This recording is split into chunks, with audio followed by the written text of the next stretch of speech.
Good morning, Cranky Crypto here. Of course, I am driving. I'm going to put my phone down on the hands-free set.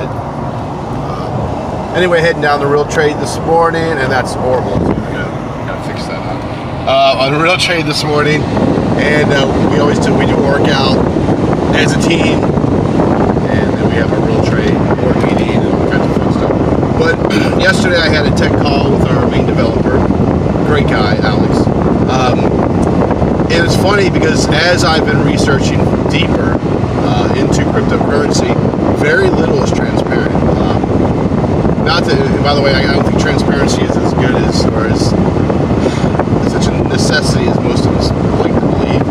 To a certain degree, in certain aspects, transparency is needed.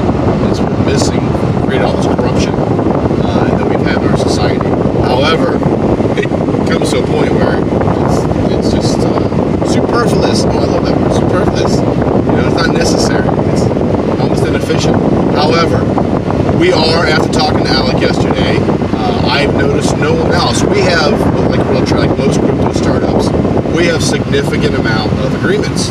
Whether we have seed monies, we have consultants, we have a bunch of individuals who have agreed to promise them a certain amount of tokens for their contribution. And of course, these are legal documents. Lawyers draft them up. They're on paper, so they're off the blockchain, right? Off the main chain.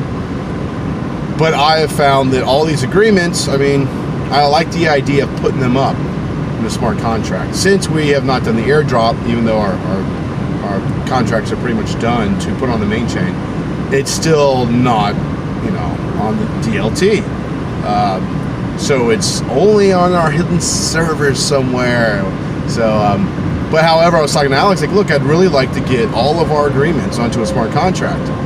And I'm not sure, I know it's probably not necessary right now. We should wait until after the airdrop, or maybe even during the airdrop. And he was really cool about it. He says, yeah, you're right, it's not really necessary. No one really does that. I was like, I'd like to get on GitHub. But every morning I listen to one motivational speaker or another. And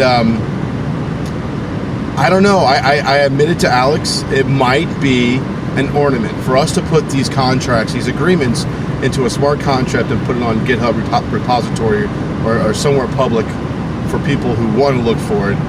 Yeah, it's not going to function. It's not really on the blockchain, which means it can also be changed before we submit it to the main chain. However, as I'm, you know, getting pumped up for the workout, listening to, right now it's Jim Ron, I'm listening to some old Jim Ron material.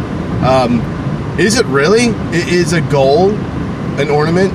You know, is an objective, is a mission statement for a family or a company, is that just an ornament?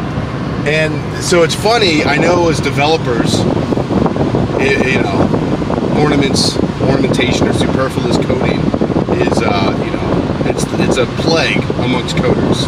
Efficiency is everything. And EOS especially, because you're paying for your RAM, bandwidth, and your CPU. However, when it comes to some off-chain, like our contracts, I don't think it is superfluous. Maybe as a coding developer, but just like a mission statement or goal, it's a promise to those who've committed their time and money to real trade. We've committed coins to them. And I think by putting it publicly, you can see as it develops off-chain, and as time it manifests and it goes live on the EOS blockchain, then that is a standard where anyone can go back and, you know, take a snapshot in time or watch it as it develops, where this is our promise, this is our commitment, this is when it is followed through, and this is the end result. So that ornament, or the superfluous code, it is pertinent, I believe. It's how would you say? I think Babe Ruth. Well, I think it was Babe Ruth was the first one, but eventually it became where he a baseball batter will point at the fence where he's going to hit the ball, and that's really what a mission statement is. It's a proclamation. And when you could measure a company, organization, or family member, I mean anyone who makes a statement, makes an objective, and then points to the fence, then yes, it's not just a superfluous gesture.